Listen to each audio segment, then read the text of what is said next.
Good afternoon, viewers, and a very warm welcome back to the QTV by Liz and Joga on this lovely Saturday afternoon, whereby we have already started the countdown for aviation return. Yes, that's right. It's supposed to be happening on the 15th of June. That is just 2 days away. There is brewing excitement, and so is the anxiety all across the globe as the airlines or major airlines or biggest percentage of airlines are expected to return to operations in just 2 days, back of which we will be expecting to bring you news as they happen here at the QTV, which airports will be expecting more traffic, which airlines are flying, what is the passenger load, and much more.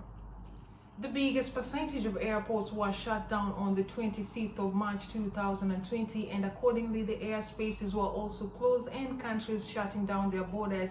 By this time, the IATA, that is International Air Transport Association, had predicted 5.6 million aviation job losses amid the coronavirus crisis.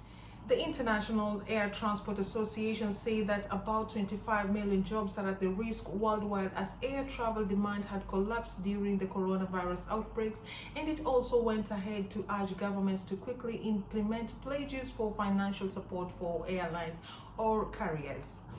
Alexander de Juniac, that is the Director General for IATA, said in an online conference call earlier in the week that the industry also plans to hold meetings with governments, health authorities, and other stakeholders about the conditions required to restart the air travel and once it gets the go ahead. In a statement, he added that they had a very open and supportive attitude from governments as they announced significant rescue packages for the industry, and the desperation and need for implementation of money flow will see IATA stop at nothing as they are urgently running out of cash and they need to inject cash by any means possible.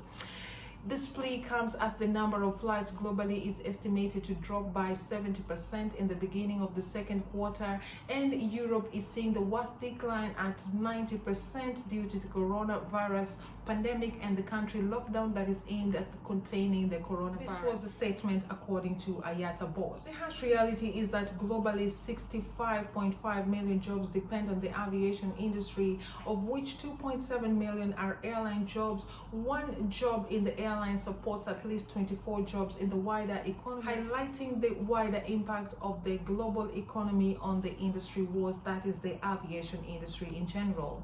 Of the 25 million jobs in aviation and related sectors at risk of disappearing, 11.2 million of these are in Asia Pacific, according to International Air Transport Association, and 5.6 million jobs are in Europe, and in North America there is 2 million jobs, in Africa there is 2 million jobs, and in the Middle East we are expecting 900,000 jobs according to the organization. About 1/3 of the 2.7 million employees of the global airlines have faced furloughs or job losses, according to Brian Pease, that is the chief economist at IATA. He told the reporters on Tuesday on a televised broadcast that though the precise figures are still not available, as they are collecting data from the airlines who are not yet sure which staff they will be keeping, which staff they will be laying off as they await their reopening on the 15th of June. The aviation industry is also tackling planning and coordination between stakeholders to restart operations once the pandemic is contained following a period of shutdown globally.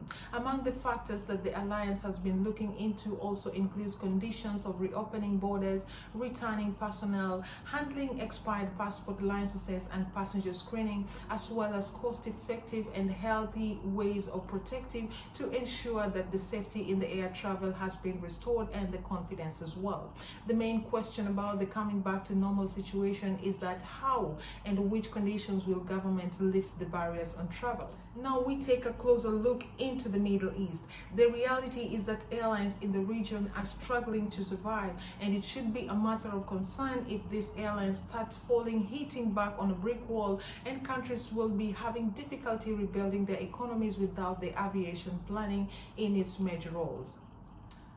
On a country-by-country basis, IATA has said that Saudi Arabia Airlines could see up to 35 million fewer passengers this year, resulting to $7.5 billion in revenue losses. And inside the United Arab Emirates, the airlines are expected to transport 31 million fewer passengers this year, and which is approximated to be about $7 billion in revenue. The QTV will be paying special attention to the percentage or decrease in the airline losses individually on the major airlines, and we shall be bringing you that on the 15th. Surely the QTV will be bringing you information on how it was in one of the major airports or the world busiest airport in terms of transit and passenger acceptance. We will also be bringing you information if there is an increase in the number of confirmed cases in whichever countries that will be in.